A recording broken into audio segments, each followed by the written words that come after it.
Buenos días y bienvenidos a Iceberg de Valor, el podcast de inversión basado en el Value Investing.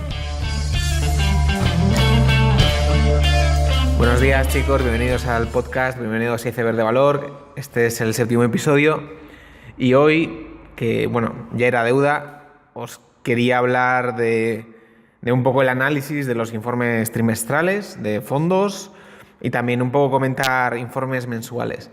Normalmente en los mensuales no se suelen sacar tantas ideas o tantas conclusiones claras porque más que nada son pequeños updates de cómo va el fondo y las posiciones, una página o dos, con ese carácter informativo básico, mientras que en los informes semestrales sí que se suelen sacar muchas más conclusiones, ideas de inversión, etcétera.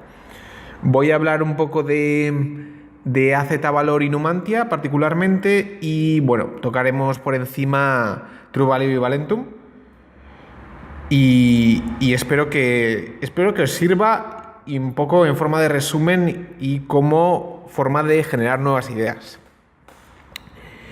Empiezo con Numantia, Patrimonio Global, que quizás es un fondo que no conoceréis, todavía es muy pequeño. Lo gestiona Emérito Quintana, lleva unos 3 meses, no muchos más, y gestiona un patrimonio de unos 700.000 euros, que es bastante pequeño por ahora, y espera llegar a 1 millón de euros gestionados para final de año.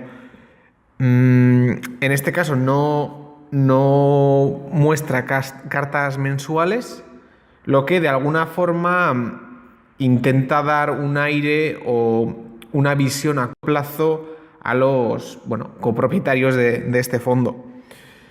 La verdad es que es un informe muy interesante, os lo recomiendo, son unas 11 páginas y la verdad es que como conclusiones o ideas a sacar, me ha parecido interesante lo que dice sobre la cobertura de divisa. La verdad es que diferentes fondos tienen diferentes filosofías y podemos ver como AZ Valor pues no cubre divisa, True Value sí, Cobas sí, Numantia no, ¿vale? Y no parece haber una visión coherente en el mundo value y es por eso porque una opinión es tan importante. Si el Emérito Quintana lo que hace es analiza la facturación o los costes de una empresa que tienen en cartera, como puede ser SGS en este caso, y ve en los diferentes mercados o las diferentes divisas cómo de importantes son en esa empresa. Y claro, vemos cómo el euro copa un 26%, pero el dólar son unos 15%, el dólar canadiense 3%, Taiwán 4%.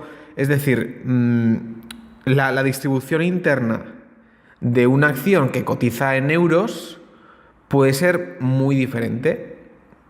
Y por ello, el que cotice en Europa o en euros no nos dice tanto de cómo estamos cubriendo moneda, ¿vale?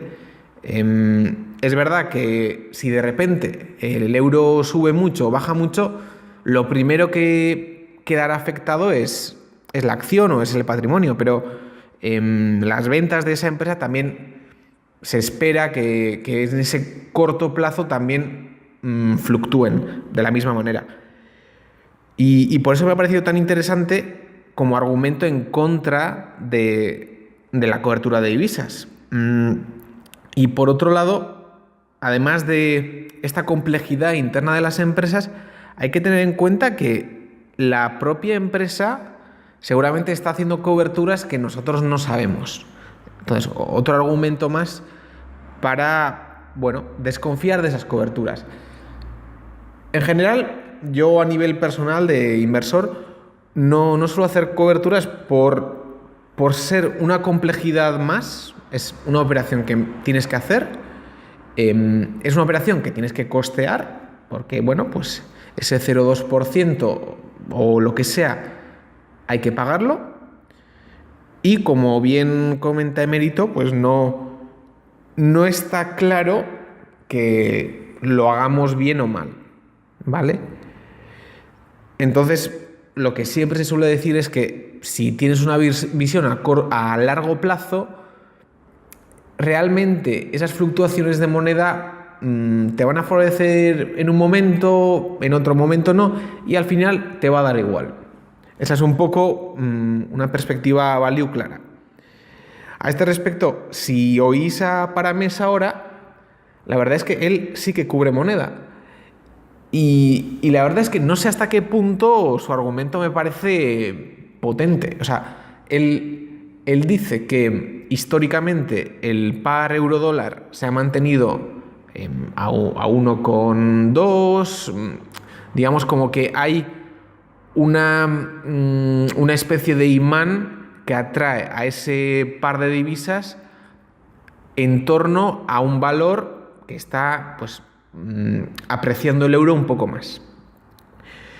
Y bueno, puede ser así, pero no me parece tanto una causa fundamental. O sea, realmente en ese análisis lo que él hace es mirar el gráfico, trazar una línea y decir, esto va a retornar aquí. Cuando no sé hasta qué punto existen causas fundamentales para poder predecir esta tendencia. Y bueno, si vamos a analistas un poco conocidos en Forex, tampoco lo tienen claro. Entonces, en general, yo personalmente no lo veo claro y me parece este análisis que hace Mérito muy claro respecto a este tema. ¿Vale? Entonces, en general, el fondo Numantia Patrimonio Global se caracteriza por tener unas empresas con un foso defensivo impresionante. De hecho, bueno, Emerito tenía un foro que se llamaba Foso Defensivo y bueno, de aquí viene todo.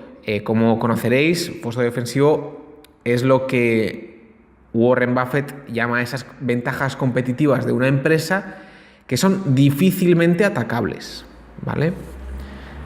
Es decir, quizá tú tienes las minas de oro que son más baratas por una causa, digamos, particular que en ningún lado del mundo se encuentra, ¿verdad? Entonces tienes una ventaja competitiva duradera que es difícil de atacar, ¿vale?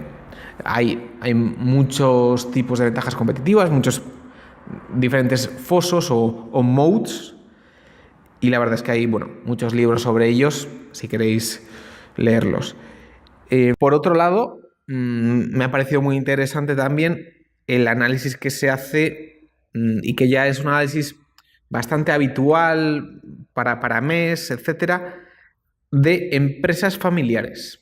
Es decir, cómo esas empresas, como puede ser BMW u otras, son capaces de pensar en el largo plazo. No se van a, no van a dar giros bruscos porque en un trimestre lo hayan hecho mal, etcétera, sino que piensan, o sea, en muchos casos son empresas que bueno, pasan de generación en generación.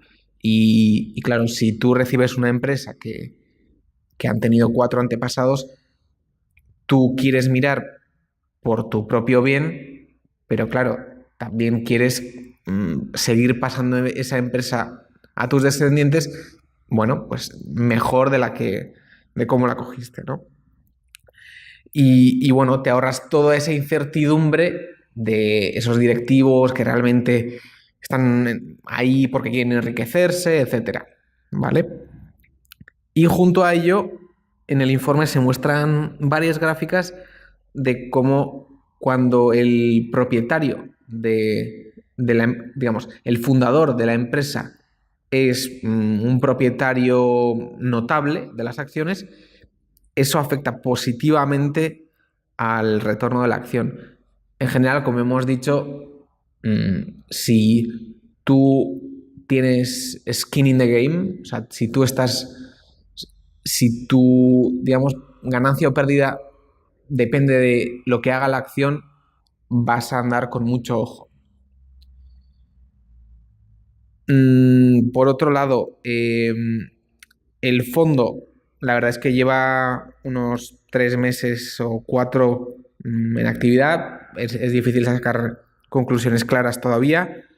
Sí que está bajando un 4%, pero bueno, como el propio Emérito comenta, no deja de ser una situación coyuntural que a largo plazo no deja de ser algo anecdótico.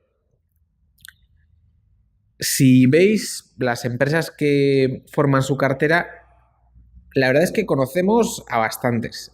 Para empezar, tiene a Berkshire con un 6,5% y empresas tan conocidas como Facebook, Amazon, pues Louis Vuitton, BMW y un largo etcétera.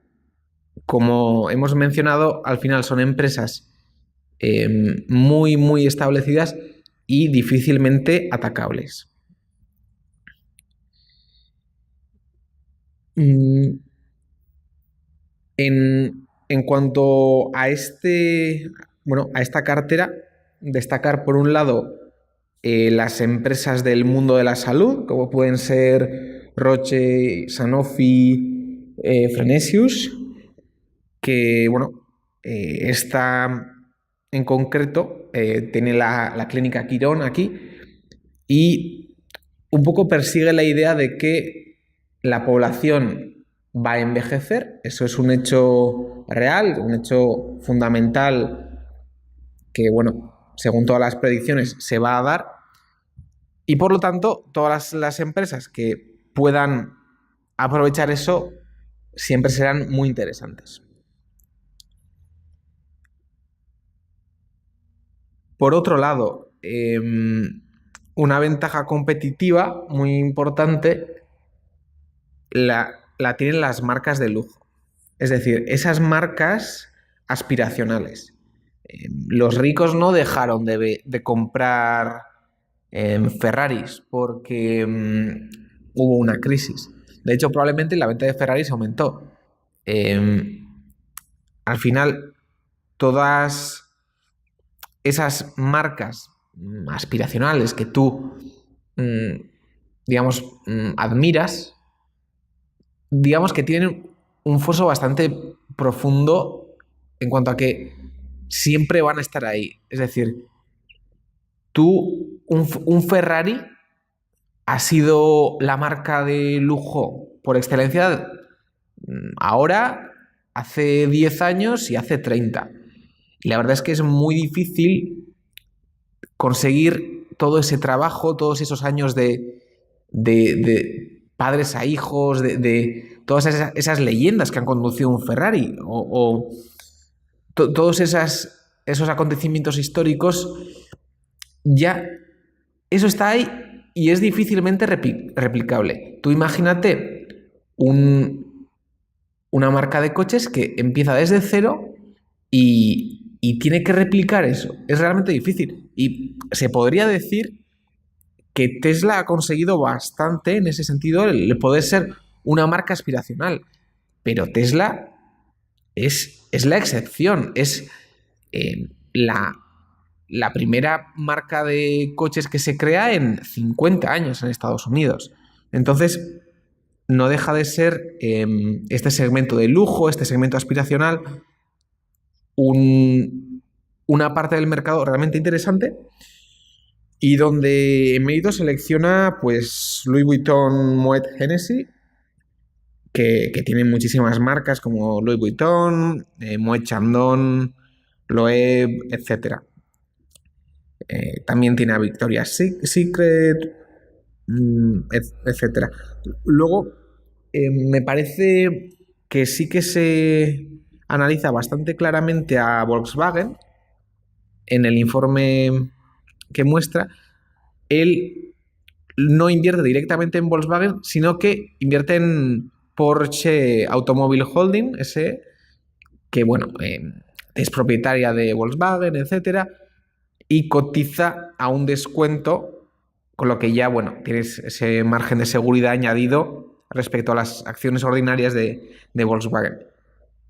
Y un poco el gran argumento es que todos sabemos de la multa por el escándalo del CO2 de Volkswagen, la acción se resintió mucho, pero las ventas no. Y de la misma forma que las ventas han progresado durante estos 2 años, pues la acción no lo ha hecho tan claramente. Entonces, él lo que hace es una suma de las partes de todas las marcas que componen Volkswagen.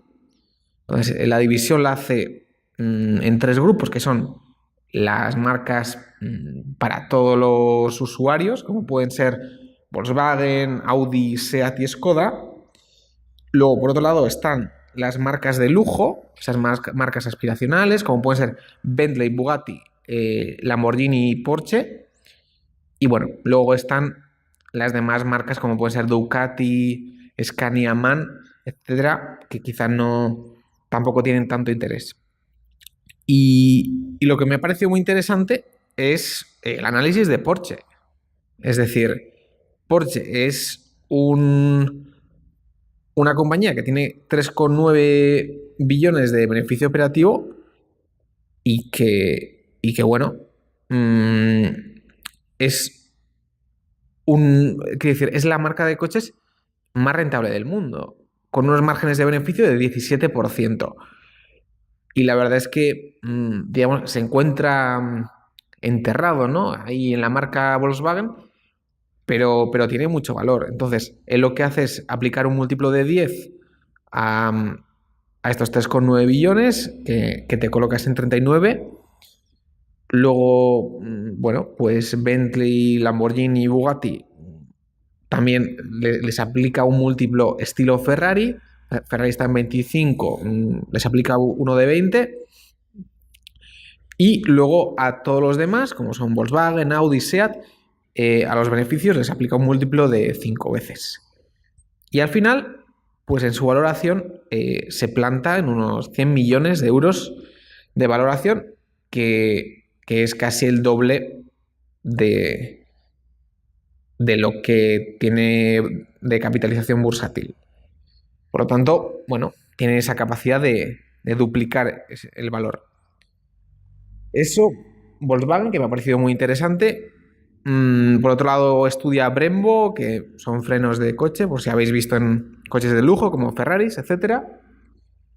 Se fija en Nestlé, que también últimamente ha sido objeto de inversión de bastante gente y de gente bastante conocida. Y lo que destaca es su red de distribución, que es difícil de igualar, y su imagen de marca. Luego están Starbucks, está invertido en Starbucks por su también gran tamaño y por lo tanto poder ante suministradores. Y quizá lo que destaca es que, bueno, si habéis ido a Estados Unidos, veréis un Starbucks cada esquina, ¿no? Y es verdad que en Estados Unidos es difícil ya progresar y montar más tiendas, y es por lo que el mercado valora que, bueno, estará estancado. Pero fuera de Estados Unidos hay mucho potencial todavía y la acción, según Emerito, no refleja esto. Luego tiene muchas empresas más, como son Anheuser-Busch, que hacen cervezas, una gran cuota de mercado. Y bueno, en general, empresas como SGS, con certificados, etcétera. Luego también se fija en empresas con gestores excelentes. Y aquí, bueno, destacar a Warren Buffett y Charlie Munger, que, como dice Emérito, probablemente son los 2 mejores inversores de la historia. Y es por ello que tiene a Berkshire Hathaway, que al final es un holding de empresas que bueno, desde la primera hasta la última, pues tienen un foso defensivo brutal, ¿no? Empezando por Geico, incluso los trenes que tienen, que compraron en 2008, creo, y y bueno, la verdad es que es una empresa magnífica. Mm, luego, Mérito está interesado en empresas como Brookfield Asset Management. Al final lo que dice es que la gestión de activos siempre ha existido y siempre existirá, ¿no? Y por lo tanto, es difícil perder dinero ahí. Otras compañías como XPO Logistics y bueno, también mencionar pues empresas como Amazon, Constellation Software, etcétera. La verdad es que me ha parecido un informe bastante detallado y que yo como, bueno, propietario del fondo, pues bueno, me quedaría bastante tranquilo. También se le pueden hacer críticas, entiendo yo. Mm, lo que a uno le queda, digamos, en mente es que, vale, las compañías son extremadamente buenas y bueno, en el caso de Volkswagen, por ejemplo, la valoración está bien hecha, pero ¿hasta qué punto Amazon no está caro, no? Es difícil, al final no son compañías fáciles de analizar porque reinvierten muchos de sus beneficios, pero quizá se nos queda esa sensación. Muchos de los otros gestores lo que mencionan es, nosotros compramos compañías muy buenas o buenas, pero algo falla. El mercado está viendo un defecto que nosotros pensamos que no es tal, que ese defecto no es tan grave o no es tan importante. Pero claro, eso significa comprar un poco en contracorriente siempre. Mientras que este fondo, del de Numancia Patrimonio Global, sí que se le puede achacar el parecer comprar lo bueno, ¿no? Lo que ha subido mucho, que no tiene por qué ser malo. Es decir, siempre hemos mencionado, ¿no? Tú puedes comprar Yahoo cuando valía 25 y pensar que estaba carísimo y luego subió a 1000. O lo mismo con Apple o Amazon. Pero mmm, esa línea argumental es peligrosa y hay que ser muy estricto con pensar así, porque si tú realmente piensas que todo tiene potencial infinito, pues es que las valoraciones dan igual, los múltiplos dan igual y empiezas a ir por una línea bastante peligrosa, a mi parecer. No creo que sea el caso de Mérito, que no tengo ninguna duda que todas las inversiones están muy bien analizadas y que lo hace muy bien y que dentro del mundo value va bastante a contracorriente. Es decir, cuando tú eres value, lo fácil es comprar lo barato. Es comprar lo que tiene PER 5 y creerte el más listo de la clase. Y quizá lo más difícil es buscar esas ventajas competitivas sobresalientes que bueno, al típico inversor, pues ve la acción y dice, ¿a qué caro está? Ni lo analizo. Y tú sí que has entrado a verlo y has visto todo su potencial. Y en este aspecto, pues bueno, yo creo que es muy bienvenido un fondo de estas características al mercado español. El segundo informe semestral que me ha parecido bastante interesante es el de AZ Valor, que bueno, salió hace muy poco tiempo y bueno, es el fondo gestionado por Álvaro de Guzmán y bueno, con una filosofía value clara y no deja de ser uno de los referentes a nivel España, con 1,7 billones gestionados. Y la verdad es que la cosa que me ha parecido interesante es su gran parte del fondo está en materias primas y, bueno, pues sector del metal, etcétera. Y a este respecto enseñan un gráfico que es bastante interesante, que es el ratio entre las acciones y las commodities. Y cómo este ratio ha ido fluctuando en el tiempo y cómo nos encontramos a nivel de 2017 en un punto muy bajo, realmente bajo. Y que, bueno, tú cuando ves ese gráfico realmente dices, aquí hay una oportunidad clara y la verdad es que me parece muy interesante, es un sector muy castigado y por eso mismo AZ Valor tiene un 18% en compañías de materias primas, como son cobre, uranio, etcétera, un 14% en empresas mineras de oro y un 20% en el sector energético. Esto no es lo típico que tú te encuentras en un fondo normal y yo creo que es por eso que lo hace tan interesante. Yo a nivel personal no me siento tan cómodo invirtiendo en este sector porque me parece difícil analizar. Yo pues no tengo ni idea. Yo en mi vida, pues de la misma forma que no sé, tengo un coche y puedo pensar sobre, bueno, este coche está bien o no, o esta empresa se vende, tiene imagen de marca. Yo de las empresas mineras de oro no sé nada. Y la verdad es que detrás se necesita un gran trabajo de investigación. Y la verdad es que estas empresas han tenido una corrección muy fuerte y se espera que puedan remontar. Por otro lado, el fondo ha reducido su tesorería en un 10%, por lo tanto, está, digamos, tiene la capacidad de generar nuevas ideas que siempre es interesante.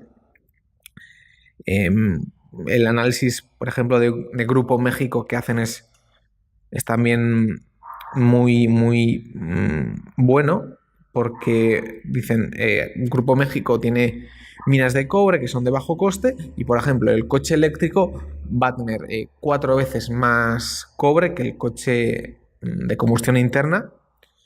Y bueno, la llegada del coche eléctrico más tarde o más pronto, pues está clara. Entonces, no deja de ser una causa bueno, que invita al optimismo. Por otro lado, tienen empresas como pueden ser Consol Energy, que si conocéis al inversor David Einhorn, que es un manager de un hedge fund, se hizo famoso porque, bueno, de alguna forma se puso en corto contra Lehman Brothers y acertó, y la verdad es que es un inversor de primera categoría, y él también tiene a Consol Energy, que, bueno, extraen gas y de alguna forma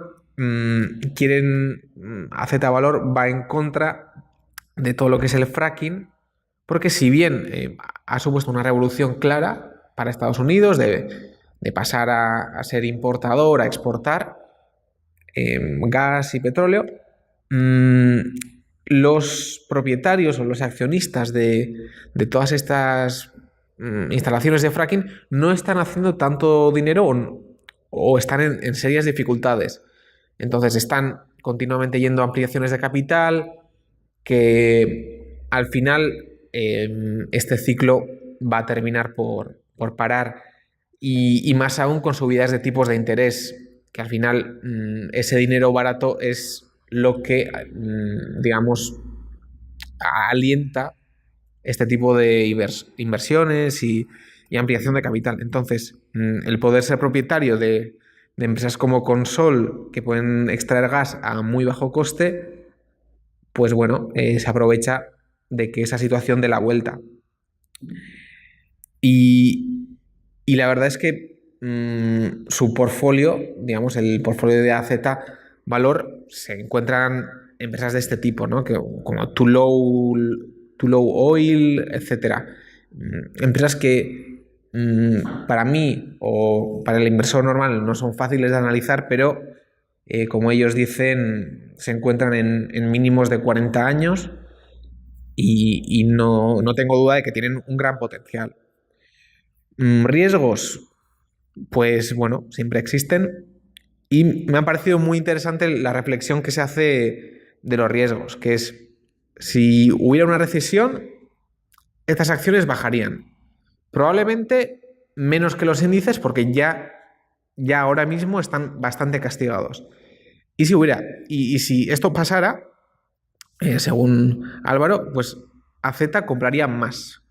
Porque que haya una recesión no significa que vaya a haber menos cobre o menos aluminio, sino que, bueno, es un momento coyuntural que pasará. Entonces, a mí, como, digamos, si fuera inversor en el fondo, pues es algo que me da mucha seguridad.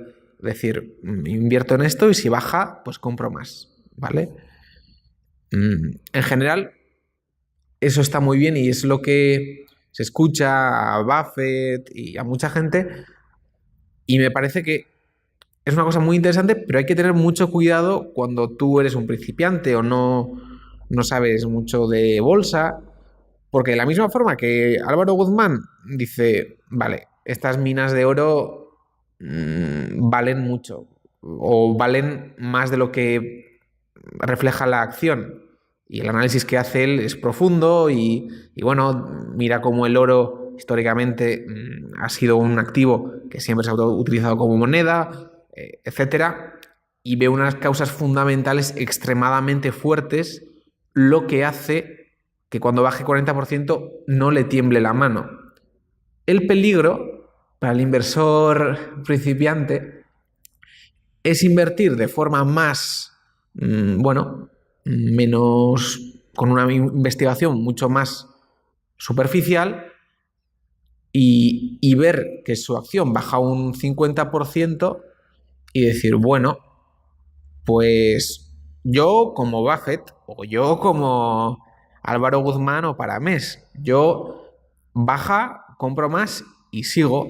Es decir, tomar la realidad de que tu acción ha bajado como signo de que lo estás haciendo bien, lo cual es bastante contraintuitivo para una persona normal, pero es un error en los que los inversores en valor podemos caer y solemos caer. Es decir, si baja hay que comprar más, si la empresa vale y estamos seguros. Porque si la empresa vale, o sea, si la empresa baja un 60% y el mercado no ha caído y por algo habrá caído. Y hay que tener muy claro por qué ha caído y por qué queremos seguir invirtiendo. Entonces, bueno, en general, este rasgo de ser cabezón es muy bueno y se aprecia mucho en fondos así, pero mi advertencia sería que el inversor particular lo hiciera si lo ve justo y necesario, pero que tenga mucho cuidado con esos sesgos de yo soy como Buffett o yo soy el gran inversor value. Y bueno, y finalmente, lo que él ve también en estos activos de energías y commodities es que son una especie de hedge, una especie de modo de cubrir la divisa, porque claro, todo esto se vende, todas estas commodities se venden en todo el mundo y se vería muy poco afectado, incluso menos que otras empresas. Entonces, con esto concluimos el análisis de AZ, que bueno, me parece que es muy interesante, un poco más alejado de lo que un inversor normal haría, y quizá un poco menos accesible, pero en todo caso muy, muy útil. Bueno, por otro lado tenemos a Valentum y a True Value. En Valentum han comprado más de IWG. Por si no conocéis, IWG, antiguamente conocida como Regus, es una empresa que alquila espacios de trabajo, muy parecida, de alguna forma, más vieja que WeWork, que es muy, muy, muy famosa en Estados Unidos y que, claro, como es una startup, pues tiene una valoración de 17 billones, cuando IWG son 2 billones.